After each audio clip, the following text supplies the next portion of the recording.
देखिएगा, हम अगले वीडियो में बता चुके थे संसाधन। आज हम बताने वाले संसाधन के स्तर पर भी, विकास के स्तर पर भी संसाधन 4 भागों में वर्गीकृत किया गया है। ठीक है, पहला आपका संभावित संसाधन। ठीक है, वैसे संसाधन जो किसी क्षेत्र विशेष मौजूद होते हैं, जिसे उपयोग में लाए जाने की संभावना रहती है, इसका उपयोग कभी अभी तक नहीं किया गया है।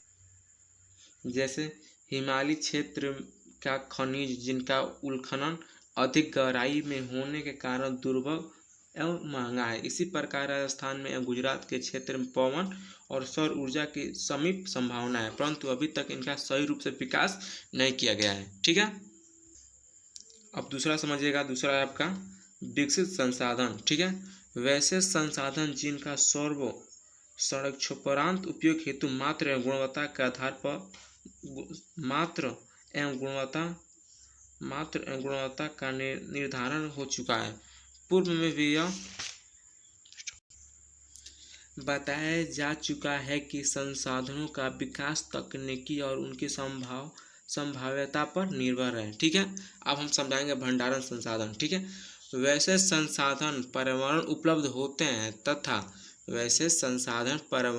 होते हैं तथा मानवीय आवश्यकताओं को पूर्ति में सक्षम हो। उपयोग हेतु उपयुक्त प्रौद्योगिकी के अभाव में इन्हें केवल भंडारित संसाधन के रूप में देखा जाता है। ठीक है, उदाहरण के समझेगा यहाँ पर। उदाहरण जल, हाइड्रोजन एवं ऑक्सीजन का यौगिक जिसमें ऊर्जा उत्पादन की सीमित क्षमता छिपी हुई है, लेकिन उच्च तकनीकी के अभाव में ऐसे संसाधन उपयोग नहीं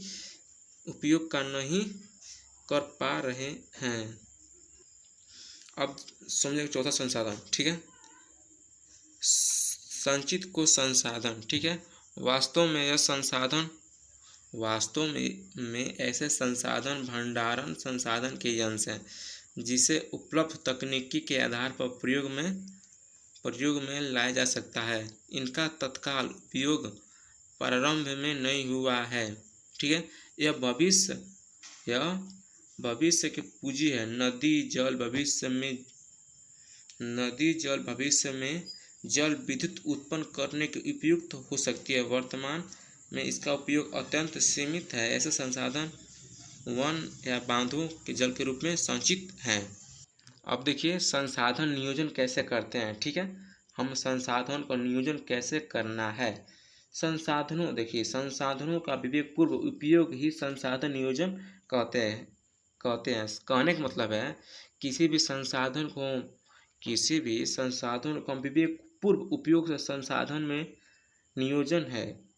मतलब कहने का मतलब है संसाधन को विवेकपूर्ण उपयोग करने को ही संसाधन नियोजन कहते हैं। ठीक है, वर्तमान परिवेश में संसाधनों का विवेकपूर्ण उपयोग हमारे सामने चुनौती बनकर खड़ा है। संसाधनों को विवेकपूर्ण दोहन हेतु सर्वमान्य रणनीति तैयार करना संसाधन नियोजन की प्रथम प्राथमिकता है। अब अगला टॉपिक हमारा है भारत में संसाधन नियोजन। हम भारत में संसाधन नियोजन कैसे करेंगे। ठीक है, देखिए संसाधन नियोजन एक जटिल प्रक्रिया है। इसके लिए आवश्यक क्रियाकलाप की आवश्यकता होती है। ये क्रियाकलाप संसाधन नियोजन के सोपान होते हैं। इन सोपानों के सहारे किसी देश के उपलब्ध संसाधन का सदुपयोग कर उस देश की उन्नति का मार्ग प्रशस्त किया जा सकता है। ठीक है, आप समझिएगा, यहाँ ध्यान दीजिएगा, बहुत इंपॉर्टेंट टॉपिक यहाँ पर। संसाधन नियोजन के सोपानों को निम्न रूप से बांटकर अध्ययन किया जा सकता है। इसको समझिएगा। पहला देश के विभिन्न प्रदेशों में संसाधनों की पहचान कराने के लिए सर्वेक्षण करना चाहिए। मतलब किताब कहना चाह रहा है कि देश के विभिन्न प्रदेशों में संसाधन की पहचान, मतलब किसी भी संसाधन को पहचान कराने के लिए सर्वेक्षण करना चाहिए। मतलब उसको जांच पड़ताल करना चाहिए। ठीक है, अब देखिए सर्वेक्षण परांत सर्वेक्षण परांत मानचित्र तैयार करना है, संसाधन गुणवत्ता एवं मात्रात्मक आधार को मापना है, आकलन करना। कि यहाँ पर कह रहा है मतलब दूसरा ख नंबर कि देखिए सर्वेक्षणांत मतलब जो भी हम संसाधन का सर्वेक्षण करते हैं उसको मानचित्र तैयार करेंगे, फिर संसाधन की गुणवत्ता का जांच करेंगे कैसी उसकी गुणवत्ता है, ठीक है, कैसी उसकी गुणवत्ता और मात्रात्मक कितना है, उसके आधार पर हम मापन है आकलन करते हैं। अब देखिएगा गौर नंबर, अब यहाँ आप देखिएगा गौर नंबर क्वेश्चन, ठीक है, गौर नंबर क्वेश्चन ये है जी, सॉरी इसका ऑप्शन नियोजन है। गौर नंबर देखिएगा, संसाधन विकास योजनाओं को मूर्ति रूप देने के लिए मतलब संसाधन विकास योजनाओं को मूर्ति रूप देने के लिए उपयुक्त उपलब्ध प्रौद्योगिकी की कौशल एवं संस्थागत नियोजन के रूप में तैयार करना है, ठीक है। ऑप्शन चौथा नंबर, 4 नंबर समझिएगा यहाँ पर,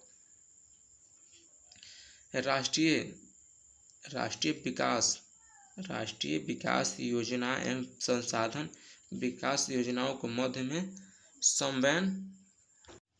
अब आपको बता रहे हैं हम संसाधनों का संरक्षण मतलब संसाधन संरक्षण रहेगा तभी ना इसका उपयोग कर पाएंगे, ठीक है। देखिए सभ्यता एवं संस्कृति के विकास में संसाधनों की अहम भूमिका होती है, किंतु संसाधनों का विवेकपूर्व या अतिशय उपयोग विविध प्रकार के सामाजिक, आर्थिक, सांस्कृतिक एवं पर्यावरणीय समस्याओं का जन्म देती है, ठीक है। देखिए इन समस्याओं को समाधान हेतु विभिन्न स्तरों पर संरक्षण की आवश्यकता होती है। संसाधनों का नियोजन एवं विवेकपूर्व उपयोग, देखिए यहाँ समझिएगा, संसाधन का नियोजित एवं विवेकपूर्व उपयोग ही संरक्षण कहलाता है। देखिए यहाँ समझिएगा, संसाधनों का नियोजन एवं विवेकपूर्व उपयोग ही संरक्षण कहलाता है। कहने का मतलब यह है संसाधनों का, देखिए संसाधनों का मतलब कहने का मतलब ही है कि देखिए संसाधनों का विवेकपूर्व उपयोग ही संरक्षण कहलाता है। मान लीजिए अगर हम जल है, एग्जाम्पल समझिएगा, अगर मान लीजिए कि जल है, जल को हम अगर ढंग से अच्छे से नहीं रख पाएंगे तो खराब न हो जाएगा जी, हम उसका उपयोग नहीं कर पाएंगे, ना इसको पी पाएंगे, ना इसको कपड़ा धो पाएंगे, नहीं कोई काम कर पाएंगे। इसीलिए हम किसी संसाधन को विवेकपूर्व उपयोग ही संरक्षण कहलाता है, ठीक है। आगे देखिएगा, प्राचीन काल में ही संसाधनों का संरक्षण समाज सुधारक, नेताओं, चिंतकों एवं पर्यावरणविदों के लिए एक चिंतनीय ज्वलंत विषय रहा। इस संदर्भ में महान दार्शनिक एवं चिंतक महात्मा गांधी ने विचार प्रासंगिक है। यहाँ पर ध्यान दीजिएगा, ठीक है, बोर्ड में क्वेश्चन पूछ चुका है, बिहार बोर्ड में क्वेश्चन पूछता भी है, ठीक है, इसका क्वेश्चन पूछता है, ठीक है। देखिएगा, हमारे पास पेट भरने के लिए बहुत कुछ है लेकिन पेटी भरने के लिए कुछ नहीं, ठीक है, ये पिछले पूछा गया क्वेश्चन है। यहाँ पर देखिएगा, मेघा पाटेकर का नर्मदा बचाओ अभियान, सुंदरलाल बहुगुणा चिपको आंदोलन एवं संदीप पांडे द्वारा वर्षा जल संचय कर कृषि भूमि का विस्तार संसाधन संरक्षण की दिशा को अत्यंत सराहनीय कदम है, ठीक। देखिएगा सतत विकास की अवधारणा, ठीक है। देखिए संसाधन मनुष्य के जीविका का आधार है, संसाधन है जो मनुष्य की जीविका का आधार है, जीवन यापन की आधार है, ठीक है। जीवन की गुणवत्ता बनाए रखने के लिए संसाधनों का सतत विकास की अवधारणाएं अत्यावश्यक है, ठीक है। संसाधन प्रकृति प्रदत्त उपहार है कि अवधारण के कारण मानव ने इनका अंधाधुंध दोहन किया, जिसके कारण पर्यावरणीय समस्याओं भी उत्पन्न हो रही है। आज मान लीजिए अगर पेड़ पौधे काटेंगे तो पर्यावरण को नुकसान करेंगे, इसीलिए किताब कह रहा है कि हमें पर्यावरण को बचाना चाहिए, धुआं यहाँ पर अंधाधुंध कटाई नहीं करना चाहिए, ठीक है।